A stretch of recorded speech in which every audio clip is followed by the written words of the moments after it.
सुप्रभात प्रिय विद्यार्थियों, कक्षा 8 हिंदी विषय में आपका स्वागत है। बेटा, हमने अपनी व्याकरण पुस्तक कोपल का पाठ 6 सर्वनाम पूरा पढ़ लिया है और उसको समझ भी लिया है। और इसमें हमने पढ़ा सर्वनाम संज्ञा के स्थान पर प्रयुक्त होने वाले शब्द हैं। सर्वनाम शब्दों में संबोधन कारक नहीं होता और सर्वनाम शब्दों का लिंग नहीं बदलता। कुछ लोग अपने लिए मैं के स्थान पर हम का प्रयोग भी करते हैं, तुम के स्थान पर आप का प्रयोग करते हैं। सर्वनाम शब्दों की विभक्तियां उनके साथ मिलाकर लिखी जाती हैं, अलग नहीं लिखते, है ना। इतनी सारी चीज़ें अपन ने इस पाठ में पढ़ी और अब बारी है प्रश्नोत्तर की। तो बेटा, ये जो प्रश्न उत्तर हैं ये आपको बुक में से ढूंढ के इनके उत्तर लिखने हैं। आपकी हेल्प के लिए मैं हम बता रहे हैं, लेकिन ये उत्तर आपको ही लिखने हैं। पहला प्रश्न है, सर्वनाम किसे कहते हैं? उदाहरण सहित परिभाषित कीजिए। तो इसका उत्तर बेटा आपको पेज नंबर 76 पर मिलेगा। 76 पर है, सर्वनाम संज्ञा के स्थान पर प्रयुक्त होने वाले शब्द कहलाते हैं।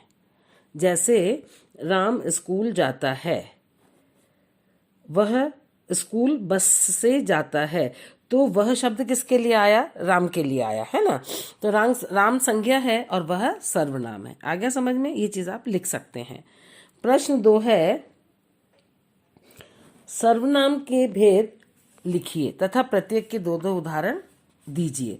तो ये वाला उत्तर आपको पेज नंबर 76 पर मिलेगा। सर्वनाम के 6 भेद होते हैं। पहला पुरुषवाचक सर्वनाम, और इसके भी 3 हैं, उत्तम पुरुष, मध्यम पुरुष और अन्य पुरुष। दूसरा है निश्चयवाचक सर्वनाम, तीसरा अनिश्चयवाचक सर्वनाम, और चौथा संबंधवाचक सर्वनाम, पांचवा प्रश्नवाचक सर्वनाम और छठा निजवाचक सर्वनाम। ये इसके भेद हैं और इनके उदाहरण हमें देखने हैं। तो 2-2 उदाहरण हम दे सकते हैं। पुरुषवाचक में मैं, हम, और निश्चयवाचक में यह, वह, अनिश्चयवाचक में कोई, कुछ, ये आता है, और संबंधवाचक में जो, जिसने, है ना, और प्रश्नवाचक में कौन और क्या शब्द आते हैं, और निजवाचक में खुद, स्वयं शब्द आते हैं। अब उसके बाद है बेटा प्रश्न 3, निश्चयवाचक सर्वनाम तथा अनिश्चयवाचक सर्वनाम में क्या अंतर है? तो हम ये लिख सकते हैं, निश्चयवाचक सर्वनाम जो है दूर या पास की वस्तुओं या व्यक्तियों का बोध हो और निश्चितता उसमें आती है, तो वह निश्चयवाचक सर्वनाम होता है, जैसे यह, वह। लेकिन जो निश्चित वस्तु का बोध न कराकर अनिश्चित व्यक्ति या वस्तु का बोध कराते हैं, उन्हें अनिश्चयवाचक सर्वनाम कहते हैं, जैसे कोई, किसी आदि, है ना। अब प्रश्न 4 है, पुरुषवाचक सर्वनाम के कितने भेद हैं? प्रत्येक के 2-2 उदाहरण लिखिए। पुरुषवाचक सर्वनाम के कितने भेद हैं बेटा? 3 भेद। पहला उत्तम पुरुष, उसमें उसका उदाहरण है मैं और हम। और दूसरा है मध्यम पुरुष वाचक सर्वनाम, उसमें तुम और आप। पहले वाला फर्स्ट पर्सन, ये वाला सेकंड पर्सन, और ग वाला है अन्य, थर्ड पर्सन, वह और वे। तो ये हमारा हो गया है, प्रश्न उत्तर हो गए बेटा। और अब बारी है राइट रॉन्ग की। इसमें प्रश्न 5 में, निम्न में जो कथन सही है उसके सामने सही तथा जो गलत है उसके सामने गलत का निशान लगाइए।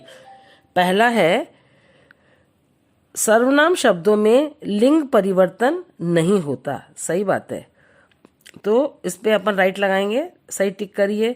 दूसरा है, सर्वनाम शब्दों में संबोधन कारक नहीं होता। ये बात भी सही है, इसको भी हम सही टिक करेंगे। ग वाला है, सर्वनाम शब्दों की विभक्तियां शब्दों से अलग लिखी जाती हैं। रॉन्ग, गलत है ये चीज। साथ में लिखते हैं अपन उसकी विभक्ति, है ना, जैसे उन्होंने, उसने। तो उस और ने को हम अलग अलग नहीं लिखेंगे, साथ में ही लिखेंगे। अगला है, सर्वनाम के स्थान पर प्रयुक्त होने वाले शब्द संज्ञा कहलाते हैं। गलत है, है ना, संज्ञा के स्थान पर प्रयुक्त होने सर्वनाम कहलाते हैं, लेकिन सर्वनाम के स्थान पर प्रयुक्त होने वाले शब्द संज्ञा कहलाते हैं। गलत है। तुम के स्थान पर हम तथा मैं के स्थान पर आप का प्रयोग नहीं किया जा सकता। बिल्कुल सही है, इसको हम राइट लगाएंगे। अब प्रश्न 6 है बेटा, उचित सर्वनाम शब्द रिक्त स्थान में भरिए। क वाला है, तुम मुझे खून दो मैं तुम्हें आजादी दूंगा। ख है, स्वराज्य हमारा जन्म सिद्ध अधिकार है। ग है, अंग्रेजों तुम्हारा शासन 50 वर्ष से अधिक नहीं रहेगा।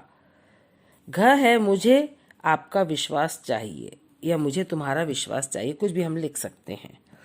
अंग है, हम बंदूक की कलम से भारत माता के द्रोहियों का इतिहास लिखते हैं। च है, मैं अपनी झांसी नहीं दूंगी, मैं अपनी झांसी नहीं दूंगी। अब है प्रश्न 7, निम्न वाक्यों में प्रयुक्त रंगीन सर्वनाम शब्दों के प्रकार बताइए।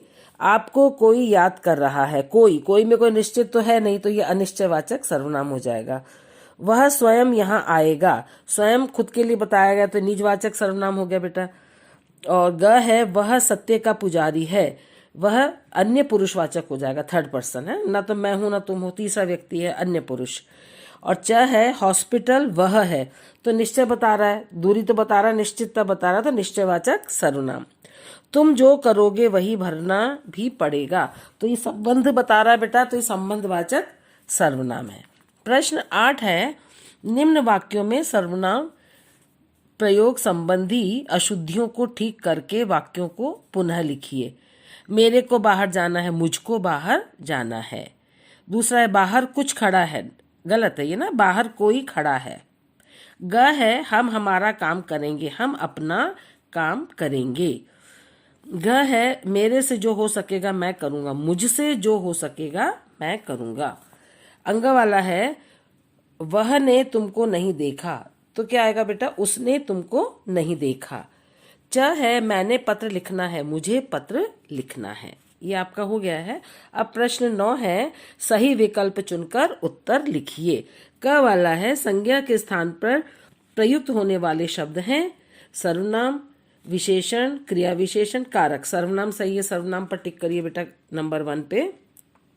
ख है, सर्वनाम शब्दों में नहीं होता कर्म कारक, संप्रदान कारक, अधिकरण कारक और संबोधन कारक। संबोधन कारक सर्वनाम में नहीं होता।